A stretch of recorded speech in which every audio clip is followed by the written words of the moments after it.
So now let's talk about universal joint. So using universal joint, you can transmit power between non-collinear shafts. So if shafts are inclined to certain angle, well, you can use universal joint to transmit power.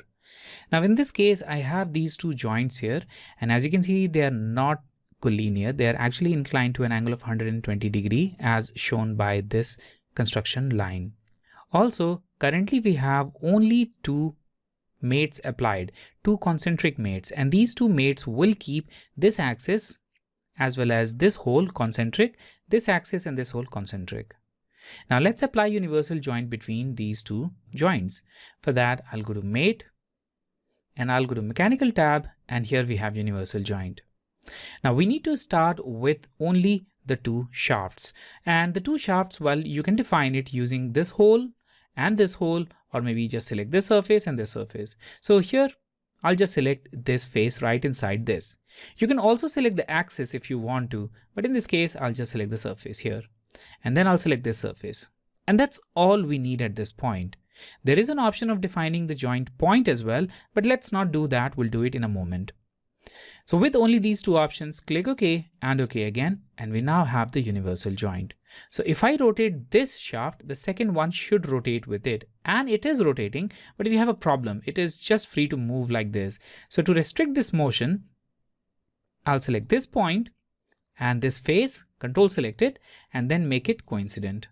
Just repeat the process for this one too. So this point and this face, and just make it coincident. All right, so now we are done. Let's rotate this, and now it is perfectly working the way a universal joint works. All right, now let's do it in a completely different way without even using universal joint. So I'll just select this universal joint and all the other mates that we created after this, and I'll delete it all. And now let's add one more component inside this assembly. But before we do that, let's just move it far apart. All right, and I'll go to insert component and open from this PC, and we have this anchor, and open. All right, this is the anchor pin that we will add.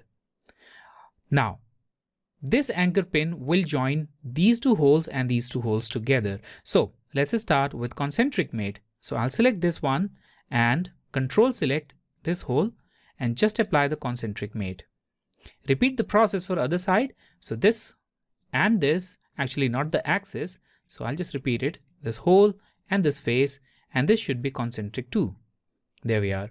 But it looks kind of weird. In this case, it should not be added like this. So we just need to apply even more mates.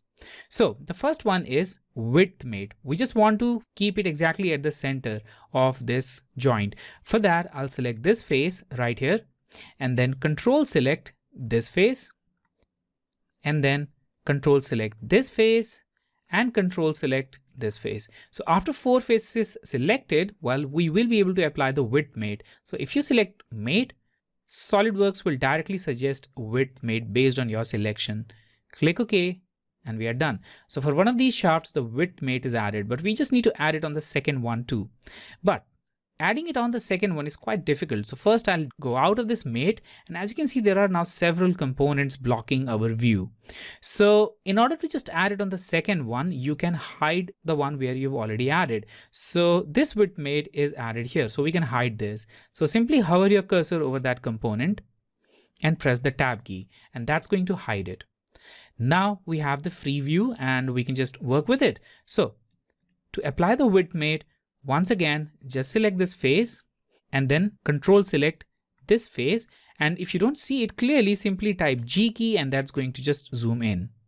So control select this one, and now I'll select this face and then control select the other one. So here I'll just exit out of this zooming and magnifying glass, and then I'll control select this one.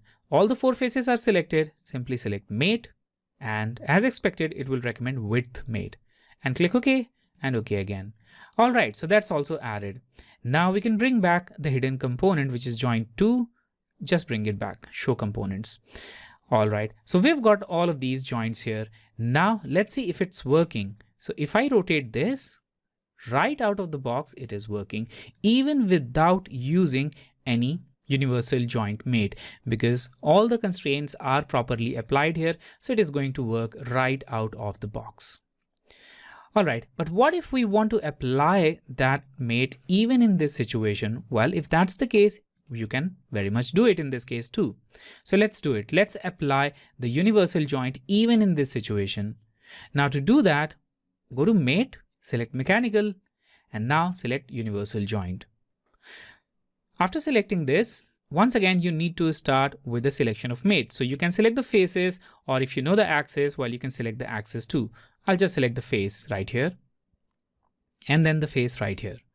Now we have a define joint point option. Just activate this and this will let you select a joint point. Now joint point is the point which remains fixed when these two universal joints move together, and that point is actually the intersection point of this axis and this axis, or that's the intersection of this axis and this axis. So basically that's the point right about here. And that's the joint point. So if you want precise control over the way this universal joint works, you can define this point. So I'll simply select this point right here. That's our joint point. And with that, click OK and OK again, and we have the universal joint. But we have a problem with this joint. As soon as you apply the universal joint, and with all the other joints in place, this assembly will become fully defined, and a fully defined assembly just won't move. And that's the problem with this assembly as well. So if you try rotating it, it just won't rotate. It is now completely rigid. But we now have the universal joint. So if you want to see this in motion, you can suppress this universal joint and you can see it in motion here, just like this. Or if you only want the universal joint, you can unsuppress it, and maybe you can suppress all the other joints if you don't want it. So in this case, I'll simply hide the anchor. I'll just suppress it, this anchor point here. And with that, all the other mates that were applied to it were also hidden. And now if I just rotate it, well, that's going to rotate properly. Of course, we may need to constrain this point to this in order to make it work, as we did previously. So that's the universal joint. Now let's just bring back this anchor. And here is our complete assembly with universal joint.